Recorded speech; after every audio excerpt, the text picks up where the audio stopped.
Damos inicio a nuestra plática Ingesta de cuerpos extraños, un accidente frecuente.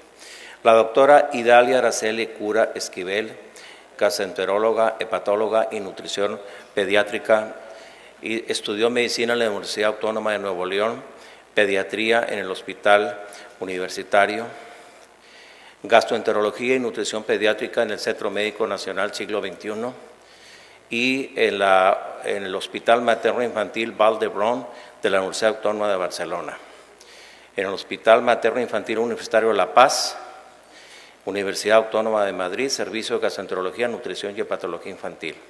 Tiene un doctorado en el Departamento de Pediatría de la Universidad Autónoma de Madrid y doctorado en Medicina del Departamento de Pediatría de la Universidad Autónoma de Nuevo León.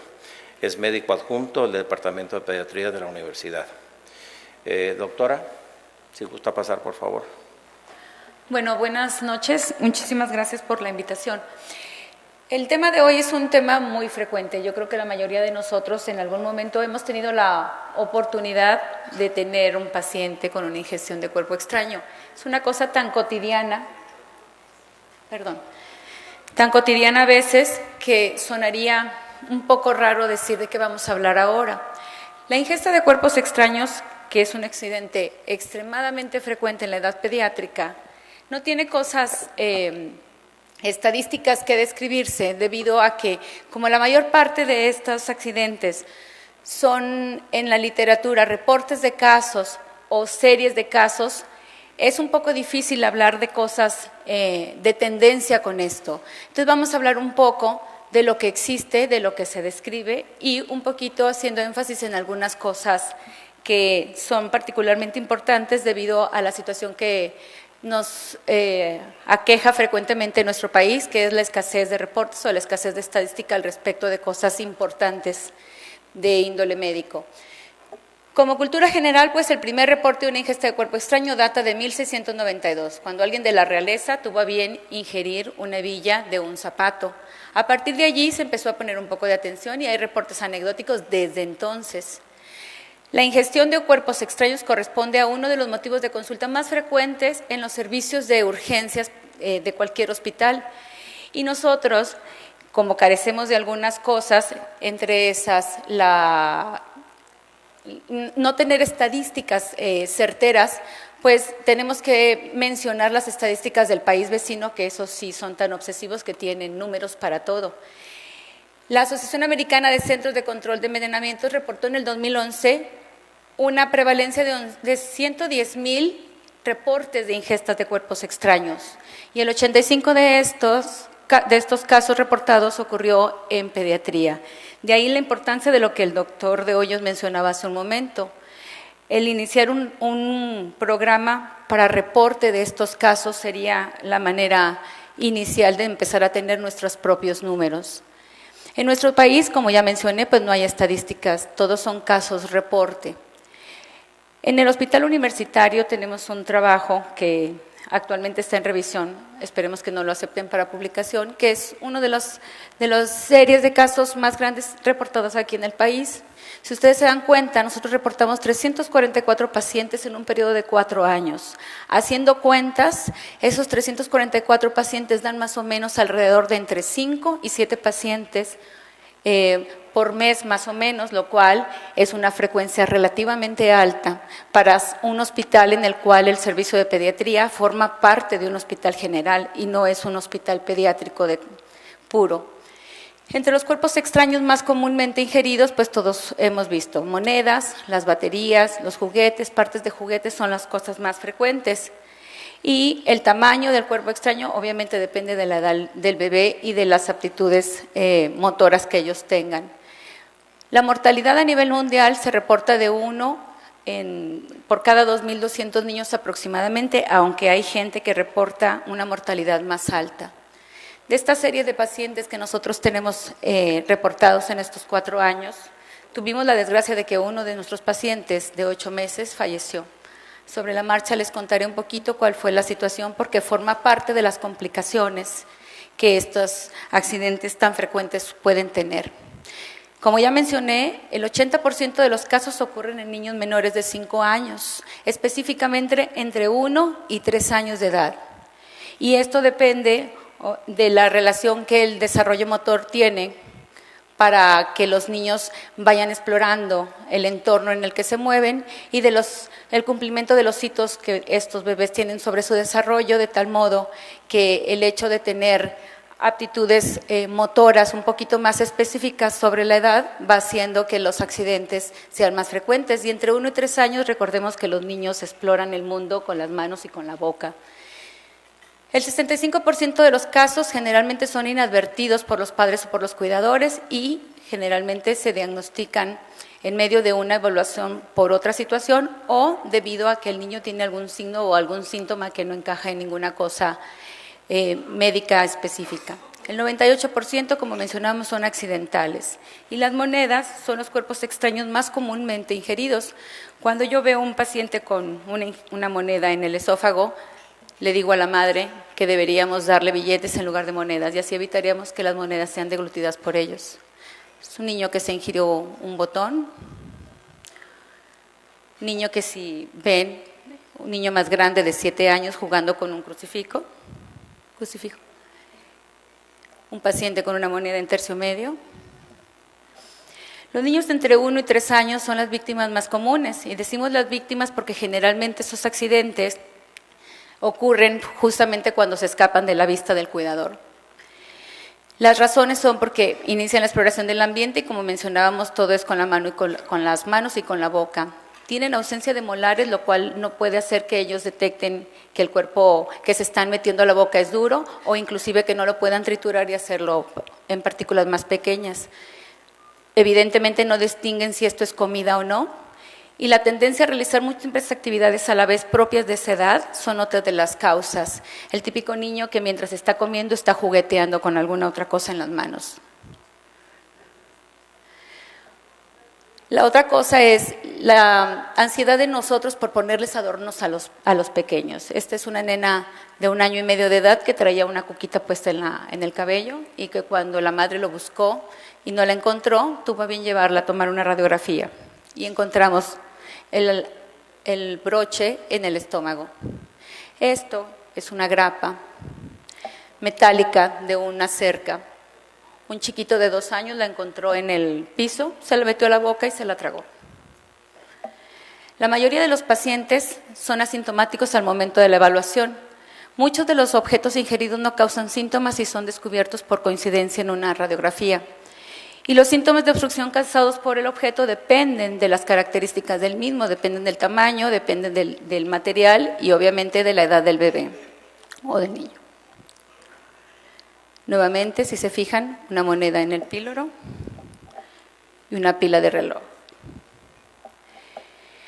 Hay que recordar que anatómicamente hay algunos sitios en donde estos cuerpos extraños pueden atorarse y empezando por la boca y excluyendo la nariz, que forma parte de la vía respiratoria, tenemos que el primer sitio donde se suelen alojar suele ser a nivel del tercio medio, en la unión del músculo del cricofaringio. En esa zona es una zona de estrechez anatómica y la mayor parte de los cuerpos, hasta el 90% de ellos, en el caso de las monedas, se quedan en esa zona. La segunda zona es donde el bronquio y la aorta insinúan sobre la luz esofágica. La otra es a nivel del cardias, pueden atorarse también en el píloro. En endoscopía hay una premisa y decimos que el cuerpo extraño que pasó píloro ya no se va a atorar a ningún otro nivel, por eso es infrecuente encontrar que se atoren a nivel de la válvula ileocecal.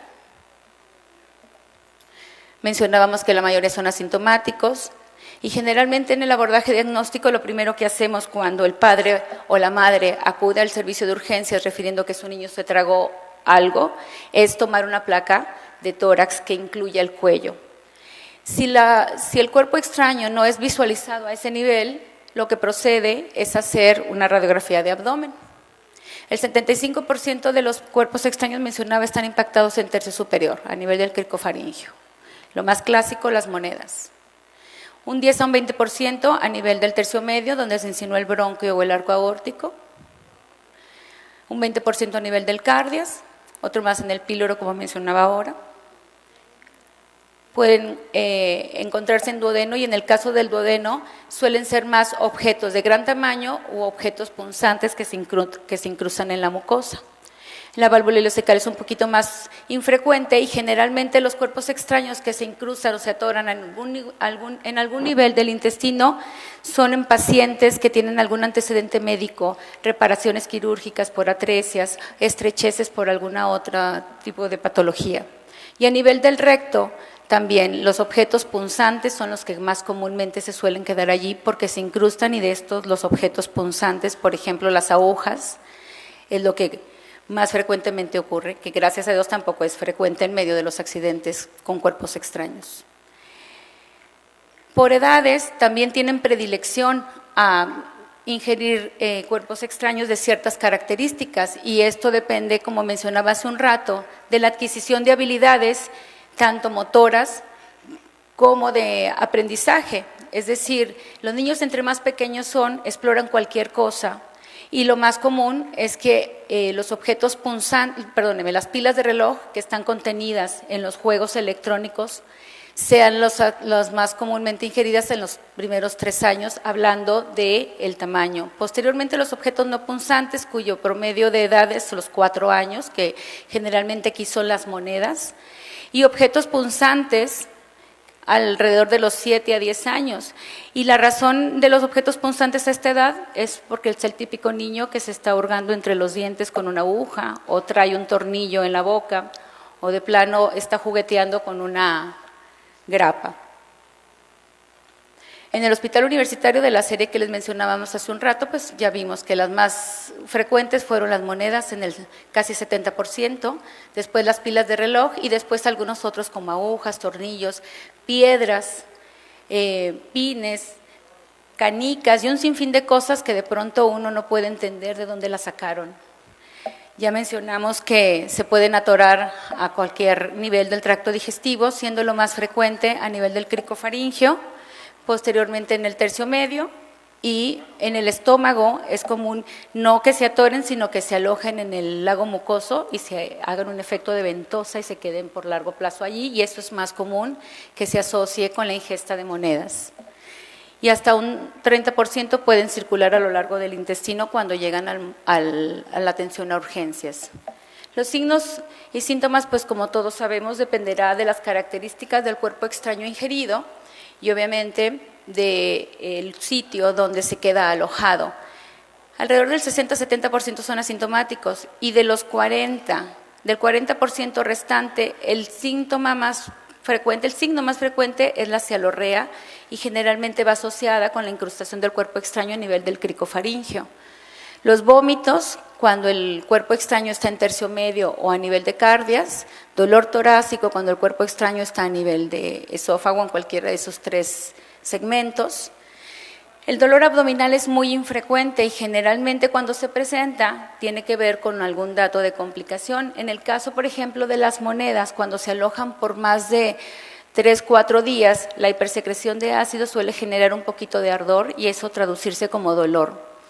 Náuseas, disfagia o dinofagia es un poquito más infrecuente y también son síntomas encontrados en pacientes que ingieren cuerpos extraños. Nuevamente, en la evolución, lo primero que hacemos es tomar una radiografía de tórax.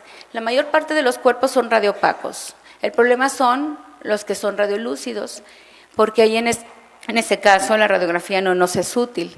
Y generalmente estos cuerpos radiolúcidos, que suelen ser objetos plásticos, vidrio o alguna otro material plástico, generalmente esos niños son traídos porque el padre advierte o la madre advierte que se metió algo a la boca y no lo encontró. Lo más dramático que encontramos en esa serie de casos fue un anzuelo. La parte de la banderita que el anzuelo tiene en la parte superior fue lo que el niño se había tragado. El 80-90% de los cuerpos extraños pasan espontáneamente. El libre tránsito intestinal hace que cuando el niño es llevado a urgencias, la mayor parte de ellos ya estén en el estómago o inclusive en el intestino. De allí que el manejo de estos accidentes dependa del tipo de cuerpo extraño y del sitio donde se encuentre alojado al momento que es evaluado. Un 10 o un 20% requieren manejo endoscópico. sin intervención quirúrgica y menos del 1% requieren interconsulta con un cirujano, y eso depende de la presencia de complicaciones y de las características del cuerpo extraño. En el caso específico de los imanes, que hablaré un poquito de ellos más adelante, los imanes son una situación diferente. Igual que las pilas de reloj, son materiales que suelen producir daño por el mismo cuerpo extraño, pero a diferencia de las pilas de reloj, los imanes que muchas veces uno puede considerar que son inocuos o que por el peso van a transitar más fácilmente y más rápido, son los que nos suelen dar más problemas. Hablando de las baterías, como mencionaba hace un rato, es muy común que estas baterías, tanto estas pequeñitas como estas que son de botón, estén contenidas en todos esos juegos electrónicos que producen ruido y que tienen luces, que tanto entretienen a los niños chiquitos. Y como mencionó el doctor de Hoyos ahorita que nos presentaba la página, la mayor parte de nuestras leyes no prohíben que estos artículos, o más bien no tienen la precaución de vigilar que las condiciones de la mayor parte de estas cosas que están descritas, que se deben de cumplir, no se llevan a cabo. Y hay muchos juguetes que traen cierres que solamente son deslizables, mientras que algunos otros más correctamente traen tornillos. Entonces, de allí que un niño pequeño que empieza a explorar, hurgue en esos lugares y sea fácilmente obtenible una pila de estas características. Estas pilas de botón y estas pilas de reloj, sabemos que tienen contenido cáustico. Ese contenido cáustico es tan dañino como el Easy Off con el que limpiamos la estufa, o inclusive de pronto como alguna otra sustancia que utilicemos para desengrasar, potente. Tiene varios efectos para producir daño. Uno de ellos es la descarga eléctrica, es decir, el flujo de corriente entre los polos de la pila, que hace que el tejido aumente de calor y por hidrólisis, por coagulación, haya daño tisular. Y la otra parte es el contenido de los corrosivos que tiene. Dentro de los corrosivos cáusticos que se sabe que estas pilas contienen son hidróxido de zinc, hidróxido de potasio. Normalmente estas pilas, cuando uno las detecta en las radiografías o el padre refiere que las ingirió, todo el mundo sabemos que inmediatamente hay que sacarlas. Su duración en el caso del tiempo que pueden permanecer en el esófago o en el estómago, dependiendo en qué parte estén cuando los diagnostiquemos, hace que las conductas al respecto del manejo de las baterías sean un poco discordantes. Yo a un principio mencionaba que no hay guías de manejo todavía establecidas porque la mayor parte de los reportes que existen en la literatura son reportes de casos. Sobre la marcha, cada grupo va haciendo adecuaciones y se van publicando esas cosas.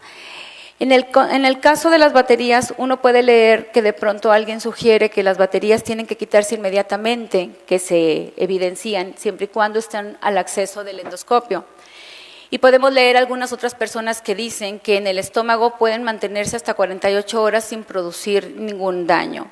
Para fines prácticos, lo más recomendable es que estas se extraigan cuando son detectadas, no importa el lugar donde estén, siempre y cuando sean accesibles del endoscopio. Es una pila de reloj de botón a nivel del esófago.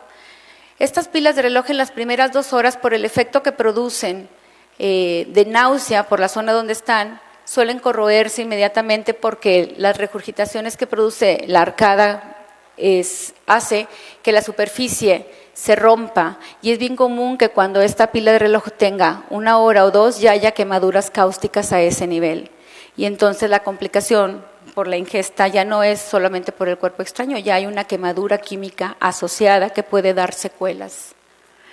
Cuando las detectamos en el intestino o a otro nivel, pues ahí lo único que hay que hacer es seguirlas en el tiempo hasta que se expulsen. Hay quienes recomiendan que las pilas de reloj a nivel intestinal pueden permanecer hasta 2 y 3 semanas.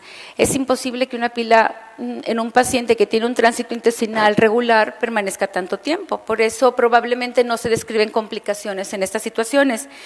Pero es importante saber que tenemos que seguirlas porque en aquellos pacientes que mencionaba al principio que suelen tener secuelas por alguna cirugía, resecciones intestinales o reparaciones de atresias, estas pilas suelen atorarse en ese sitio. Este chiquito de aquí, esta radiografía es de un bebé que tuvo una enterocolitis cuando nació y al año de edad lo vimos porque tenía problemas de desnutrición y lo que tenía era una estenosis en la unión iliocecal, se resecó y a los 3 años vino, después de 3 meses de que la mamá encontró esta pila, lo trajeron porque fue a una radiografía a un centro de urgencias y vieron esta pila y lo enviaron. La mamá no tenía idea desde cuándo se había ingerido esa pila, pero recordaba, era diciembre, recordaba que cuando Halloween habían traído una varita y la varita tenía pilas y era el único juguete que ella recordaba que podía haber sido el que contuviera estas pilas.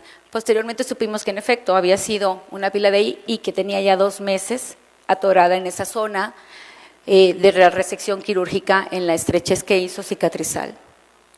Se tuvo que operar.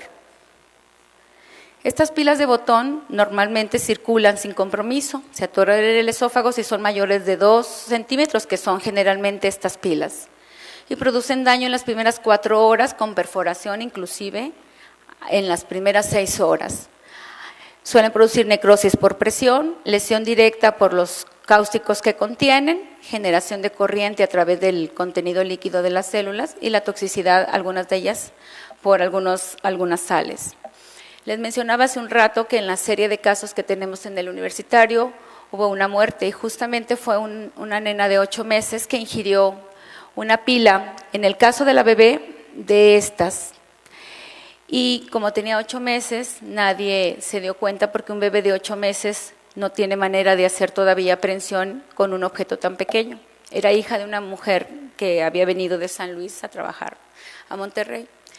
Fue vista en la Cruz Verde y lo vieron con dificultad respiratoria y sibilancias y lo trataron como una bronquiolitis. A las 48 horas después llega al universitario y cuando tomamos la radiografía vemos que ese objeto está atorado a nivel de tercio medio.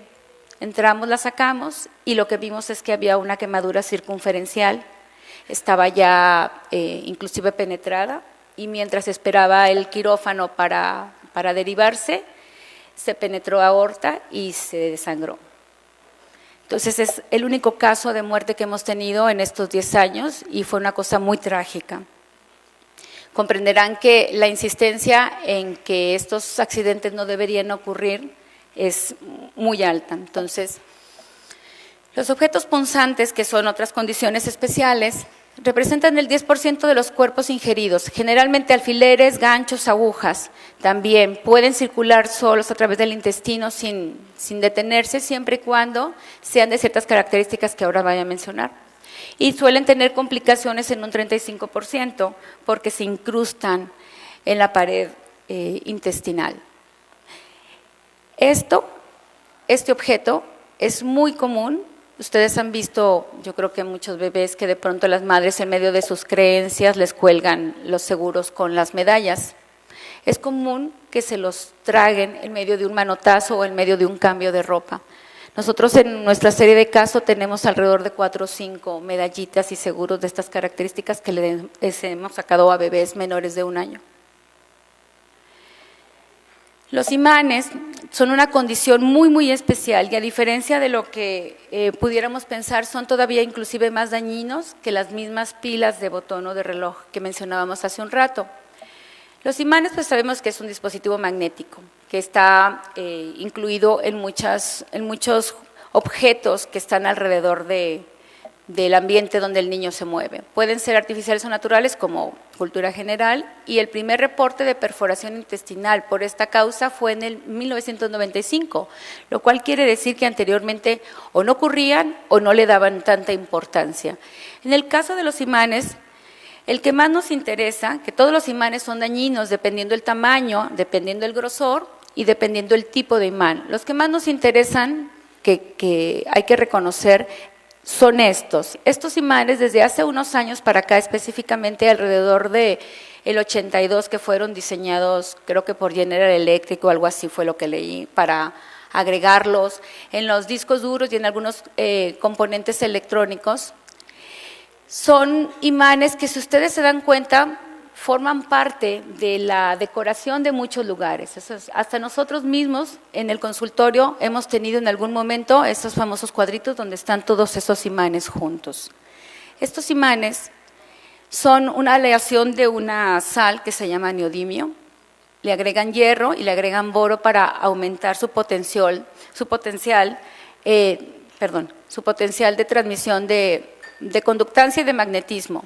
Son los imanes más poderosos que existen actualmente y de ahí la importancia de recalcar que estos imanes pueden darnos problemas. Ejercen una gran influencia magnética, tanta que son capaces de traspasar grandes superficies con el poder magnético y atraerse de un lado a otro, como estas circunstancias. Entonces, si esto hacen con un dedo, imagínense lo que hacen en el intestino.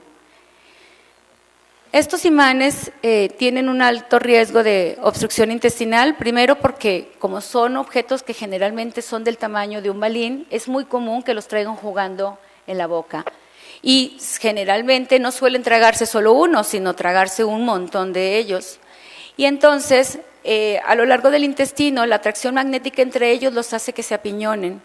Y en el momento de que se juntan, presionan la mucosa, aparte la transmisión ahí del magnetismo y de la electricidad hace que haya un poco de necrosis y posteriormente hay una perforación. El manejo de esto, igual que las pilas, es la extracción si están accesibles al endoscopio o si están accesibles a algún aditamento. En el caso de los hospitales, pues la endoscopía. Si por alguna razón estos no se pueden sacar, hay que seguir en el tiempo al paciente y en el tiempo no son días, sino horas, porque el tránsito intestinal tiene que ser lo suficientemente acelerado para que esos imanes ingeridos circulen rápido sin el riesgo de que asas vecinas puedan atraerse y presionar la mucosa. El seguimiento tiene que ser con radiografía cada 6 horas, vigilando la presencia de síntomas.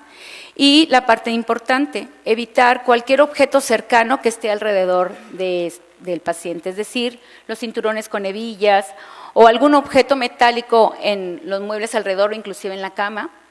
Entonces, siempre que estos imanes se ingieren o se detectan que se ingieren, se recomienda ingresar al paciente para vigilar las posibles complicaciones. Valorar el uso del laxante para acelerar el tránsito intestinal. En esta revisión del Journal de Gastroenterología, puse esta foto porque ahí viene. Esto es el daño mínimo que uno de estos balines magnéticos ingeridos puede hacer. O sea, la sola presión puede ulcerar la mucosa. Pero ellos recomiendan un algoritmo de manejo. Si estos imanes son ingeridos y están en el esófago o en el estómago, pues hay que intentar sacarlos. Si no lo están, entonces en ese caso hay que hablarle al cirujano porque si son más de uno en el intestino, hay urgencia de sacarlos. La alternativa es, o lo que sugieren alternativo es, laxarlo, ponerle un laxante potente y vigilar que esos imanes vayan circulando hospitalizados y vigilando la presencia de dolor, la presencia de manifestaciones que sugieran que hay ya necrosis o inclusive perforación. Y obviamente si se saca, pues al alta. ¿Qué ocurre? No es lo mismo esto que esto.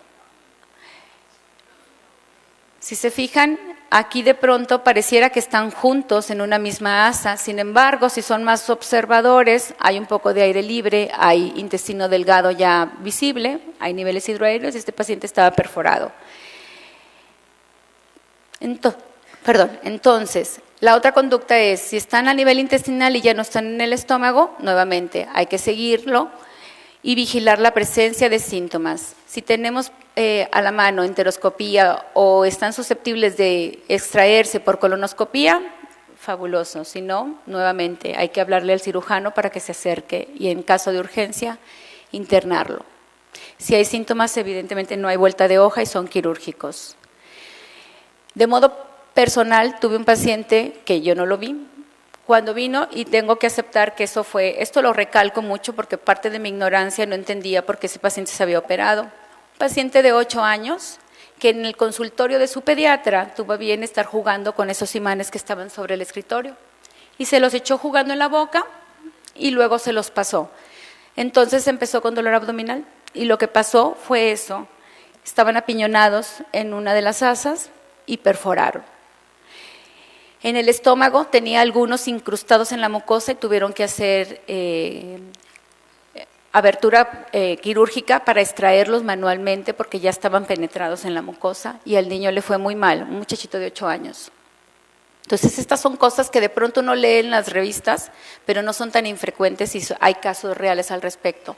Mencionaba hace un rato que en el abordaje, pues primero hay que buscar en una radiografía de tórax que no esté detenido en algún nivel del esófago. Si no es ahí, pues pasamos al estómago, al abdomen, perdón, y visualizar si está en el estómago y que sea susceptible de sacarse dependiendo de las características del cuerpo extraño o si ya está en intestino.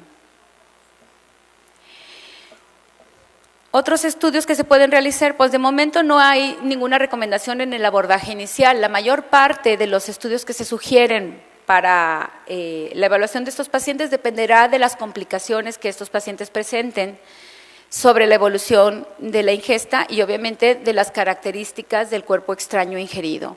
El problema, como mencionaba hace un rato, pues son los objetos radiolúcidos que ahí generalmente preferimos entrar a revisar antes que hacer algún otro estudio de extensión.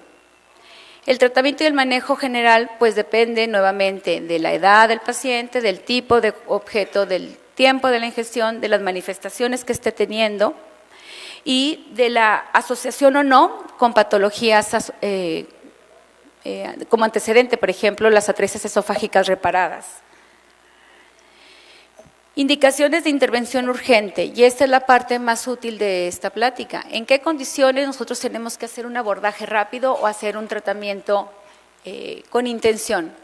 En el caso de que haya compromiso de la vía aérea, es decir, aquellos cuerpos extraños que se incrustan a nivel del cricofaringio y que son tan grandes que dan dificultad con el manejo de secreciones, el paciente puede estar cianótico, está con dificultad respiratoria. Las baterías de disco o de botón en el esófago y si están en el estómago y son susceptibles de extraerse también. Los objetos punzantes o cortantes, nada más que en el caso de objetos punzantes o cortantes, las características específicas del tamaño es lo que nos hace hacer un tratamiento urgente. Y sabemos que los objetos que son mayores de 5 centímetros, los objetos que son más de 2 centímetros de ancho, en el contexto general no van a pasar a través del píloro y si son cortantes o punzantes, pues con mucha más razón hay que irlos a buscar. Los imanes de cualquier característica, los signos y síntomas de inflamación o de obstrucción intestinal asociados a la ingesta del cuerpo extraño. ¿Y cuál es el tratamiento de la mayor parte de las ingestas de cuerpo extraño? Pues la extracción o la libre evolución a través del tracto digestivo. Hay muchas técnicas que se pueden describir para extraer el cuerpo extraño. Dependerá la localización, dependerá la habilidad de la persona que lo esté evaluando y dependerá de la disponibilidad de algunas otras cosas o aparataje que se tenga en el hospital o en el consultorio inclusive. Las pinzas de McGill, pues estas son solamente una herramienta más que el anestesiólogo suele usar con mucha frecuencia o el otorrino para extraerlas cuando están en el crico y son visualizadas a través de una laringoscopía. En el caso de la endoscopía, pues obviamente son para esos cuerpos extraños que están más allá del cricofaringio y que son susceptibles de alcanzarse con el endoscopio. Dígase a lo largo del esófago, en el estómago y la primera y segunda porción de duodeno. Esta técnica del Bugenach es una técnica que está descrita por mucha gente y esta consiste en introducir unos dilatadores que están hechos de un material plástico que son muy largos y se introducen a través de la boca con el fin de empujar el cuerpo extraño hacia el estómago. Nuevamente, esta técnica pues depende de no tener más infraestructura para extraerlo de otra manera y depende de la experiencia de la persona que lo esté manejando. La técnica con sonda de Foley, yo creo que a muchos de ustedes les habrá tocado. Esta técnica es era muy frecuente en otros años y generalmente la practicaban los cirujanos. Y en lo que consistía era en atravesar una sonda de Foley a lo largo del esófago intentando pasarlo por un lado del cuerpo extraño anclado en alguna porción del esófago, particularmente en el tercio superior, insuflar el globo y luego con una tracción gentil extraer el cuerpo extraño hacia la boca. Obviamente el riesgo de esta técnica es la asfixia o la migración del cuerpo extraño hacia la vía respiratoria, lo cual pues hace una técnica poco segura. Y la técnica con forceps, que también en algunas series de casos está descrita. En este caso, ahí lo que se hace es a través de una sonda, se introduce una de las pinzas que son utilizadas en endoscopía y en fluoroscopía se intenta ganchar el cuerpo extraño y extraerse. Para fines prácticos es como una endoscopía sin endoscopio. También depende de la habilidad de la persona que lo esté haciendo y obviamente si no se tiene endoscopía. Cuando se tiene a la mano un endoscopio, la indicación de tratamiento con endoscopía es prioritaria. Entonces, endoscopía de urgencia, pues depende de la edad. Entre más pequeñito sea, más urgencia hay de extraer el cuerpo extraño y depende de las características. Depende de la condición clínica, el tamaño, el sitio donde esté atorado, las características del cuerpo extraño en cuanto a la composición y la disponibilidad principalmente de un endoscopio. Cuando haya riesgo de perforación o aspiración, en el caso de que sean objetos punzocortantes, las pilas del reloj, tanto de botón como de disco, la impactación de alimento en el caso de niños más grandes con patología esofágica, y cuando no se conoce el tiempo que lleva el cuerpo extraño ahí, lo más prudente es entrar a sacarlo inmediatamente. Extracción endoscópica, pues en las monedas que permanecen en el esófago más de 24 horas. Esto es un poco lo que les mencionaba hace un rato. Como la mayor parte son reportes de casos, pues hay quien indica que pueden quedarse 24 o 48 horas, pero obviamente la moneda, según el tamaño, va a ejercer presión y va a producir un poquito de isquemia de la mucosa y el riesgo de perforación está ahí si es una moneda muy grande y es un niño pequeño. Las monedas que no pasan en el estómago después de 2 semanas, siempre y cuando no haya ningún síntoma que pudiera estar asociado a la presencia de la misma ahí. Las baterías de disco alojadas en el esófago o en el estómago y cuerpos extraños, como mencionaba, que midan más de 2 centímetros de ancho o 5 centímetros de largo y en el caso de niños pequeños que sean menores de 3 centímetros porque eso es casi un hecho que no van a pasar a través del píloro. Y los objetos punzocortantes, pues navajas de rasurar, agujas, alfileres, etcétera, si están al acceso del endoscopio. Complicaciones. Todas estas complicaciones nuevamente son reportes de casos. Entonces, se han descrito desde abscesos retrofaringios en el caso de cuerpos extraños incrustados a nivel del crico, hematomas en el sitio donde esté el cuerpo extraño atorado, formación de pseudotumor inflamatorio a nivel intestinal. Los reportes están más relacionados con la incrustación, por ejemplo, de las espinas de pescado, de las agujas. Perforación, como ya mencionaba, que está más asociado con las pilas y pues lo que mencioné catastrófico, la fístula ortoesofágica, que fue el caso de nuestro paciente de 8 meses, y las quemaduras químicas que dejan como secuela estenosis. Mientras el paciente es evaluado, pues hay que instruir a los padres de que en el caso de que el tratamiento sea solo la evolución para ver que ese cuerpo extraño sea expulsado, lo que hay que hacer es instruirlos sobre los datos de urgencias, dolor abdominal, vómitos, fiebre persistente, la presencia de síntomas no relacionados a patología simple como es el sangrado. Finalmente, no hay estudios prospectivos, como ya mencioné, ni controlados, porque en el caso de estos accidentes, como son accidentes, pues no hay manera de darle a un niño un cuerpo extraño para ver qué va a pasar. Entonces, dependemos de esos reportes de casos y dependemos de tener nosotros mismos nuestra propia estadística para saber cuáles son los cuerpos extraños que más frecuentemente se ingieren en nuestro medio y así establecer estrategias preventivas como tal. Protocolos basados en serie de casos y opiniones de expertos es lo que nos rige ahora mismo con el manejo. Inclusive no hay ni siquiera guías de manejo o protocolos estandarizados para saber en qué momento hay que hacer qué cosa. Todo se recomienda por consenso de expertos.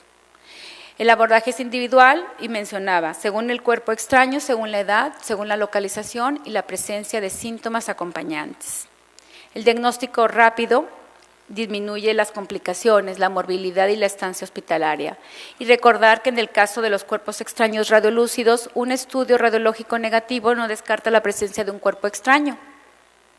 Y estos son algunos de los cuerpos extraños extraídos en niños en nuestro hospital. Esto es una arracada, esto es un corazoncito, un pin, un pedazo de alambre, un broche de cabello. Todas estas monedas de distintas denominaciones y algunas de las radiografías que les puse para que me crean que son de pacientes de nosotros. Aquí está el crucifijo, aquí está una estrellita que le pusieron a una niña porque se portó bien, un corazoncito, el pin en forma de corazón, la cuquita, hasta un diente, piedras, pilas de botón. Estas piedras de florero son bien comunes y canicas. Muchísimas gracias.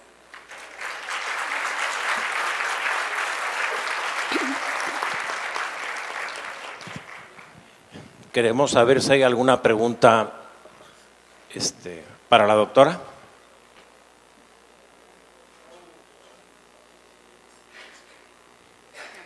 Bien, le damos las gracias a la doctora por su plática.